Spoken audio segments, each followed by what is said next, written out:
starting a new topic. So this is moving on into module 2. Not week 2, because it'd be too early for that. Fuel pumps and pressure carburetors.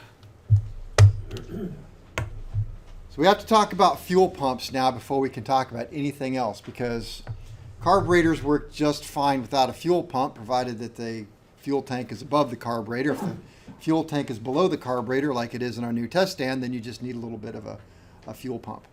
But pressure carburetors, thus the name, runoff pressure, fuel injection systems, also runoff pressure. So we need to talk about fuel pumps. We understand them. Then we can move on into pressure carburetors and fuel injection. Moving fast already. All right, let's see. But first, we're going to talk about pumps for a little while. Don't ruin it. One, there are basically two types of pumps. You just said one. There are basically. I didn't say there's one. You just said one right there. Oh. I have a asshole in my class. There is one of them. It's right over there. There's a lot more than that. No, there's not. There are basically two types of, what does I say? Pumps. There's two types of pumps. And yet we're going to talk about a third type. So, I'm sorry. Constant displacement.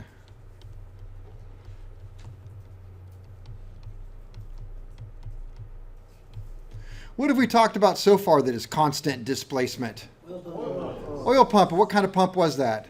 The rotor pump. The rotor pump. Gear type. The gear type. Ran off some gears. Constant displacement. Why is it called constant displacement? Because it always puts out the exact same volume, regardless of RPM?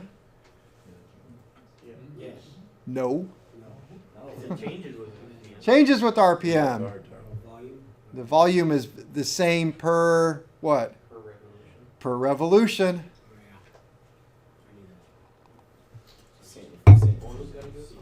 Gear type. What's my other type? I don't know about this gerotor stuff. What are you talking about? Making up words. Rotary vane. Constant displacement. We have the two types. Rotary vane. I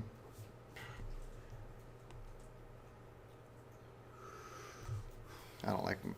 And both of these are will displace a given amount or the same amount of liquid for each revolution.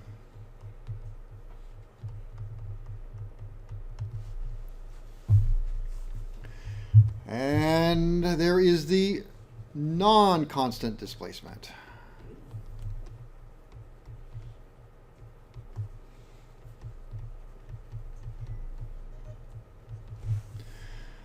And that would be, one of them is the centrifugal.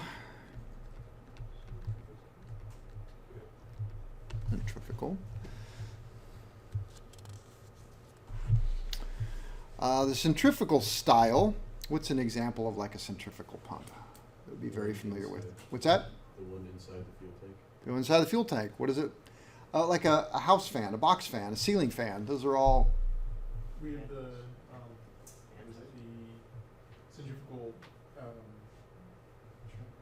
I'm already forgetting the name. The turbine.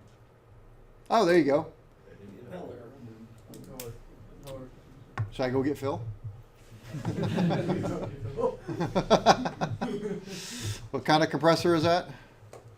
Well, there's two types of compressors. What are they? Axial and centrifugal. Axial and centrifugal. And which one of them would be non-constant displacement?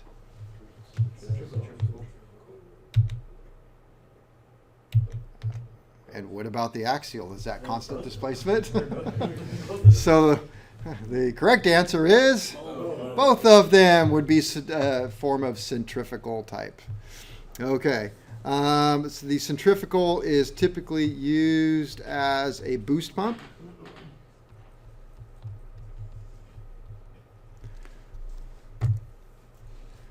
to deliver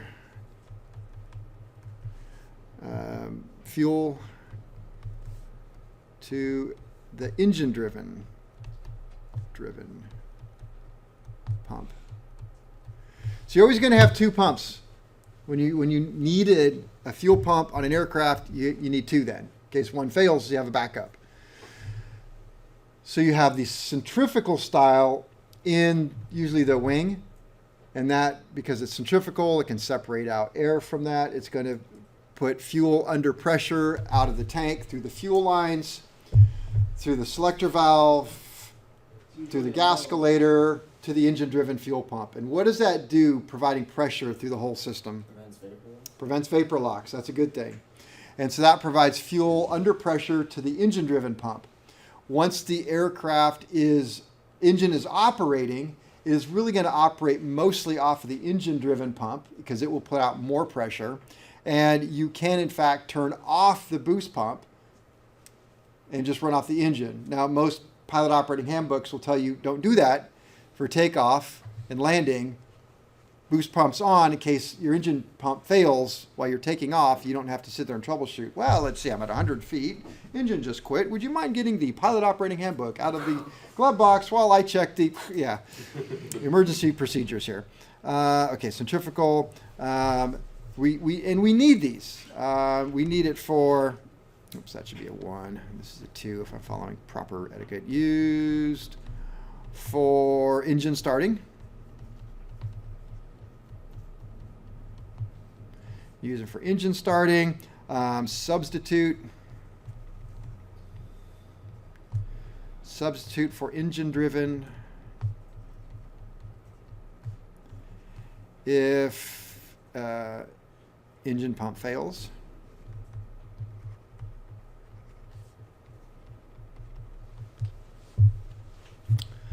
They are good for separating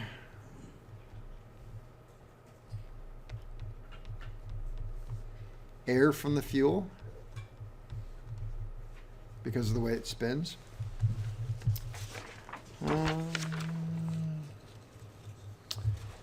And they are not constant displacement, which I shouldn't have to write because I already wrote they're non-constant displacement, so that would be redundant. So again, non-constant displacement things.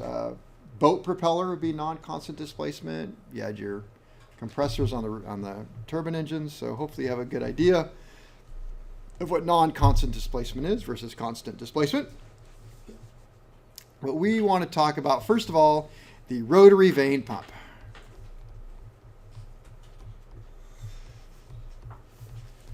The rotary vane pump. Let's see what there we go.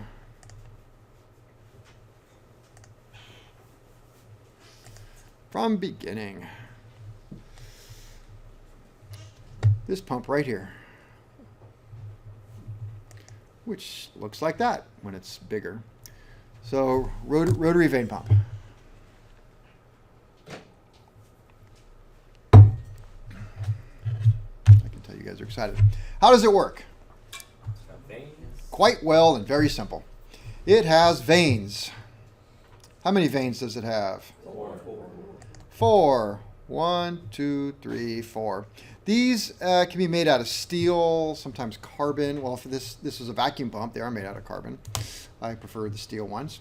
And so these vanes are actually allowed to slide up and down. So if you can kind of picture this one right here as it gets over here, now you can see it's kind of slid halfway into this black circle. Here it slid all the way up. Back here it's going to start sliding out. So this is the inlet only because it's rotating this way. If you rotate it the other way, then this is the inlet. This particular pump, it would not matter, yes. So that spacer kind of acts like a cam then on those vanes? Yeah, it acts like a cam on the vanes. Keeps them Where they are. Without it, they would fall in. So without this little spacer, they would all just go to the middle and fight for that space, and there would be space up here, and that wouldn't work. Because what happens is this rotates, it creates a vacuum in this area as these vanes come around. So we have a low pressure right there. Fuel under pressure from the boost pump anyway is going to come up. It's going to fill up this little cavity right here. as this vein gets to this spot right here, it's going to block off and lock this cavity. The fuel can't get anywhere, and it's going to carry it over until it gets to this area and push it out of the outlet, thus being constant displacement. How much fuel will it pump out? This space right there is worth every single, well, I would say every revolution. It's 1/4 of a revolution. Once So- that vein gets to the close. Yep. So it's this much per quarter revolution. So that's how a rotary vane works. Ready for the test? Okay. Let me see. Should we do some notes or? Nah, we'll just talk about how it works. What drives it? What drives it? Very good question. Next question. Oh, okay. So this is an engine-driven fuel pump. So these splines are going to go into the accessory case of the engine. There'll be a gear that has a cutout in the middle of the gear where that's going to slide in, or a shaft this will slide in that has a gear on the end. So engine-driven. Notice how this is very small right here. Shear shaft. So if this pump should lock and seize up, it's going to break right there. But then it doesn't turn. We have a second one. They got a boost pump. Why do they make a shear shaft? Why not make it stronger so it doesn't shear? It'll damage the engine. It'll damage the engine. Yeah, you don't want that. You'd rather lose a pump than Rather lose a pump than the whole engine. All right, so it's engine driven. This pump would not be suitable for our use because, well, it could be. You'd have to have some other devices. The thing about a constant displacement pump is, if we took a pump like this and I screwed a hose on this outlet, like the hose we were looking at today over at the machine where we filled up the top, those hoses, a rubber hose, and those hoses are tested at like, I don't know, 3,000 PSI or something. So I took a hose and I screwed it on this outlet here, and then I put a cap on the hose, so the hose now can take fuel in but nowhere to go. And I bolt this pump onto an engine, and I turn it on, and I start running the pump. What's going to happen? It just stops. it's going to blow up the hose. Either the hose will blow up and then it'll continue to pump fuel all over the floor, or the shear shaft will break. Or it could shatter the vanes in here. Point being, something is going to break. Pump's got to pump. Constant displacement pump got to do its thing. So since it has to pump, something's going to break. Well, we don't want something to break every time we come to an idle. And how's it idle? Great, once. So you got to bypass. So you got to have, so we have to have a couple of things. One, I said that we need this, so if we tried to start an engine with this and we turned on the boost pump, so over here on the outlet, now we have a hose that works, and the hose goes over to the fuel pump, or the carburetor. So turn on the boost pump, fuel comes up through here, gets to this point right here, comes in here and hits this vane. It's done. It's not going to go any further. So how am I going to get any fuel past that for the engine to start? Or if the shear shaft did shear, this locks up, I have no way to get around it. So we have to have two things. One, we got to have a bypass in case this fails and for starting. And two, we need some sort of pressure relief or a pressure regulator, something to make sure that the pressure is where we want it to be. And you need that with a carburetor, fuel injection, something like that. You can't just have runaway pressures. You know, what's in this pressure? I don't know, somewhere between 5 and 100. You know, it doesn't work that way. You need something sort of steady in there. So we got to regulate the pressure, and we have to have a bypass.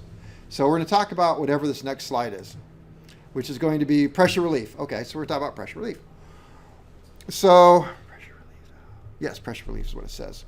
So now we're going to turn around. This being my pump inlet. So what happens is with the pressure adjustment or the pressure relief, the pump is now running, because this is in the running mode. It's going to come through. The vanes are going to pump it through and out. But should there be more fuel being pumped than what it needs, and that should be the case always, it would be really bad to have a pump that can't produce what it needs. So the pump's always going to produce more than what the fuel control unit needs. There's always going to be leftover fuel. And if you don't do something with that leftover fuel, the pressure would do what? Climb astronomically. Climb astronomically, yes. And then release all at once. Very well said. And why did it release all at once? Because it broke. Something broke. All right, so what happens is this extra pressure now comes up. There's a plate right here and a spring and a diaphragm. I don't know if it shows the diaphragm here, but there's usually a diaphragm involved with this too. This doesn't show it, but the fuel pressure comes up, it pushes on this plate right here, never mind this weak spring, that's really not in the system that we're using. And it will push up on that plate and allow fuel to bypass literally to the inlet side of the pump. And so now I could actually block off this outlet and fuel just run through here. And so I can set this up here, it's adjustable for the output pressure that I want. So let's say I want it for 50 psi. Well, then the pump is going to pump against whatever it is until it reaches 50 psi. Then it will press against this spring here, lifting this up and letting anything over 50 psi squeak back around. All right? Let's say I now turn the pump faster. What happens to my output quantity? Output quantity increases. Say it's going to a carburetor. Carburetor's only using a tiny bit more of fuel. So what happens to the amount of fuel it has to bypass? It's going to increase. Well, the pressure is going to go up. It's going to try to, but then it's going to push on this and open this up more and more and more until some point where it's all the way open and there's nothing you can do about it. So the pump has a pressure relief valve, which means that the outlet of the pump is going to remain the same. So I can't stress that enough. If you have a pressure relief valve, then the output stays the same. Some of you are going to struggle real hard with this concept. So I'll say it a third time. Was that Phil's rule? Did he say that a lot? If I say it must mean it's important. Must mean it's important? Yes. That's where I say, in a typical lecture, you only remember about 70% what I say. So I've cut out, no, you only remember 30%. So I cut out the 70 that wasn't important, and I just said the 30. So you can, anyway. But then we forget 70% of what was important. I never thought about that, damn it. So for the third time, there is a pressure relief valve on the pump. The pressure relief valve keeps the pressure on the outlet side the same. Yes. Can you adjust that now? Yes, absolutely adjustable. So how do we know? How do you know what you adjusted it to? Yeah. You have to have a gauge on it. So you stick a gauge in line on the outlet? And Yes. Then you adjust to. Yep. Just Yep. listen to the fuel. And so how do we find out where we need how high? Wait till the line blows up. According to whatever data you're given. All right, so I have the pump outlet. And off here I put a gauge. And let's say I set it for 50 psi. And there's my, everybody see the gauge okay? 50 psi. And it's wide open. Well, we'll put a little orifice here, because if it's wide open, would I ever really see that 50 psi? Probably not. Okay, you have to have a restriction to build up pressure. Like a magneto. That's just been the theme this entire year. Every class has its personality. Magnesium. Without some sort of restriction, I would get no pressure. So let's think about it. I have a pump. Oh, here's the body of one right here. So here's kind of that's how big it is. So I've got this pump right here, and it's pumping. When I put a hose about that big on it, I have an adapter, and it's like that big. How much pressure will that pump build up? Never get any pressure on this. I put a PSI, wouldn't even get the gauge wet if it was near the top. It would all just kind of flow out the bottom and run down. No matter how fast I pump this, it would never fill up a pipe that big. All right, but now I hook a hose up to it that's more appropriate to this size. It's actually I have an adapter, so hose is about that big. And I put a restriction like I did right here. All right, so now I'm going to get some pressure out of it, right? So let's say I'm running this and I get it right up to 50 psi. No, it's just a little bit is leaking out and coming around. It's not a whole lot, but a little bit leaks around. Got it? Follow? Then I say, well, I'm going to close this orifice off even more. In fact, I'm going to block it off completely, and I'm going to maybe drill like a number 20 in it. You guys know a number 20 drill, the number 20 drill. And I'm spinning it, and now that means the pressure wants to go higher. So what is my pressure gauge going to read? 50. Why 50? Pressure is going back. Because I have a pressure relief valve that's set for 50. So what? This plate's going to open up more and allow even more fuel to come around, keeping the pressure at 50. Okay. So now I change out my little orifice and I plug it off and get a little number 50 drill bit and I drill it in there. Run the pump at the same time. What is my output pressure? 50 psi, because pressure relief valve is going to open up even more, allowing more fuel to bypass around, keeping the pressure at 50 psi. Yes. If you bottom out the pressure relief valve, does it start leaking out the top, or is there a fail? Okay, so now I'm going to just put a plug here. There's no outlet whatsoever, and I run a pump at a certain speed, and man, it's working hard. But what's my output? What's my pressure right here? 50 psi. But this plate right now, I mean, it's up here pretty far. I mean, it's getting to the near its limit, right? This is your question? All right. But then I increase the speed even more. Well, now what's going to happen? The plate comes all the way and bottoms out against the top of it. It's open as wide as it can. And now I see like 55 psi. How come I see 55? Because it can't go anywhere. It's bypassing every bit it can, but man, it's starting to build a pressure. And then I increase the speed even more. And then it goes to 0. Yeah, and then it's going to start going up to 100. It's like, wait a minute, it's got a pressure relief. Why is it going up to 100? Because I blocked off the outlet and I'm abusing the pump, right? So It starts pumping back. you can abuse it and you can get that pressure to go up. But yeah.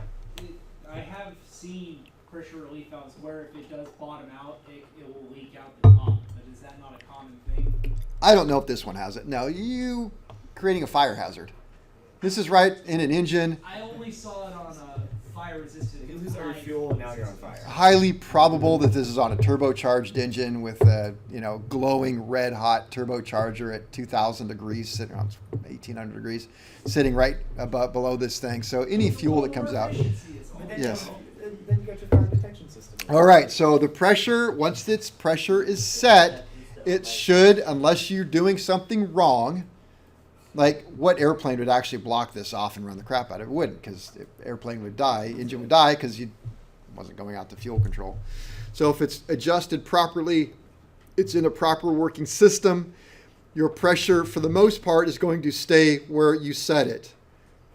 Now, it can fluctuate a little bit, because let's say that we have our little hole right here, and it's going through, and it's at 50, but we double the speed of the pump. And the fuel control unit needs more, and this has to open up quite a bit more. Well, you might see that go to 52 psi, just because it has some resistance going through and stuff. What's that? It would go 52 and remain, or it would be a delay, just because it's a delay? No, just go up to 52 because, the spring is, you're pressing against the spring. Springs aren't linear. The more you push it, the harder it is. All right. And I bring that up to say that, when you're running your pump and I ask you a question like, does the pressure stay the same or did it go up? And you say, oh, it went up. And I go, well, show me. And it's at 50 and it goes to 50 and a half. It goes, see?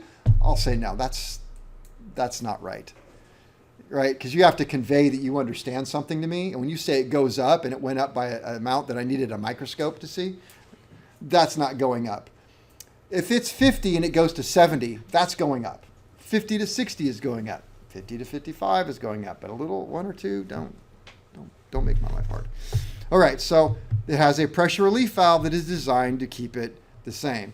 So if it's running at 50 psi and we're getting 10 gallons per hour out of the outlet, 50 psi, 10 gallons per hour, 50, I don't have my pen. We're running the pump and we're getting 50 gallons per hour out of it. 10 gallons per hour. 10 gallons per hour. 50 gallons in an entire hour is not that much. For a jet. Yeah, it depends on what you're flying. What the hell? Oh, I wasn't thinking Me and my fuel license. flow. I was just thinking fluid flow. Oh. All right, different story. Okay, well. Because you have to set these pumps up on a bench, and so you'll be doing pounds per hour. They pump a lot. And it's at 25 psi. And then I close this orifice right here so that now I'm getting half as much, 25 gallons per hour. What will my pressure go to? 25 psi. All right, for those of you who said 25 psi, there are those who said 25, and then there's some of you who said, I have no idea. It was 25 psi because it has a pressure relief valve on it. Gave us no formula to figure out what it would be. Yes, there's no formula. What is the formula? It stays the same. How about 10 gallons per hour? What is my psi? 25. I just feel sorry for the group in here that is just going to fall flat on their face when you get to this stand because this concept is not sticking. So if you have questions, ask me. Yes. Could it be less than 25 psi if you're running it slow? Okay, so let's say it's running at a certain RPM and I slow the pump down to half its speed. So it's right here. I got 25 gallons, 25 psi, and I'm running at 1,000 RPM. And now I take it down to 500 RPM. What could happen? The bypass valve closes. PSI. What could happen if I cut the speed in half? You could lose gallons per hour. I could lose gallons per hour. I could go down to 30 gallons per hour. I don't know. And I could go to 15 psi. Why? What happened right there? Thought we had a pressure regulator. Well, your bypass valve is closed, so that's not regulating anymore. So whatever. It only regulates up, not down. Yeah. That's a good way of saying it. Only regulates up, not down. At some point, this plate right here is going to close, bypassing no fuel whatsoever, and it's just the pump isn't producing what it needs to. It's not magic. It's not a magic pump. If I turn it at 1 revolution per minute, I'm going to get basically very little flow and very little pressure potential. So at some point, the pump, it's just like, what do you expect me to do? I'm not turning, so it won't work. Got it? Yep. All right. Now we're moving on anyway. All right. To start the engine, and again, this pump here that you're going to work with, it doesn't look like this one. It's different, but this theory's the same. So the pump is not working. It's not turning. Fuel cannot come through and get through at all. So it's going to come up. The only chamber it can come up to fill this one. Well, a little bit ago it was going this way and around, but now it's going backwards, going this way.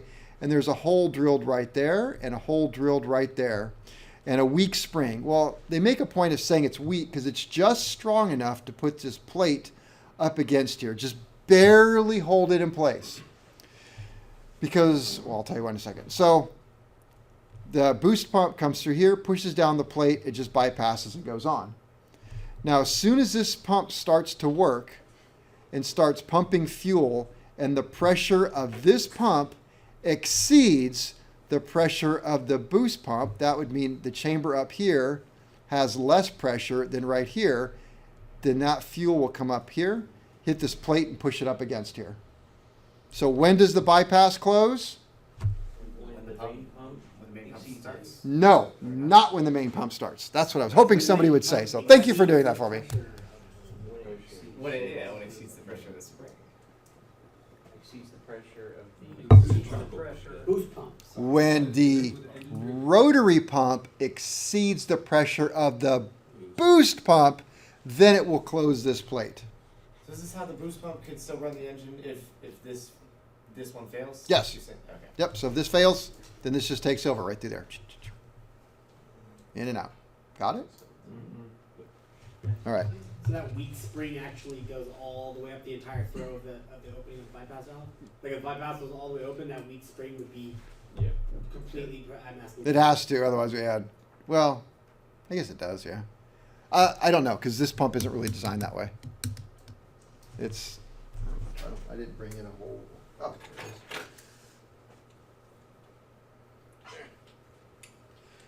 This pump is designed differently, the one you're going to use. And so the bypass is off to the side. So it comes, well, I did a video on it. Comes up through here, and it's on the side, and you can see the weak spring there. See it? That's probably got a weak spring. Well, there's your problem.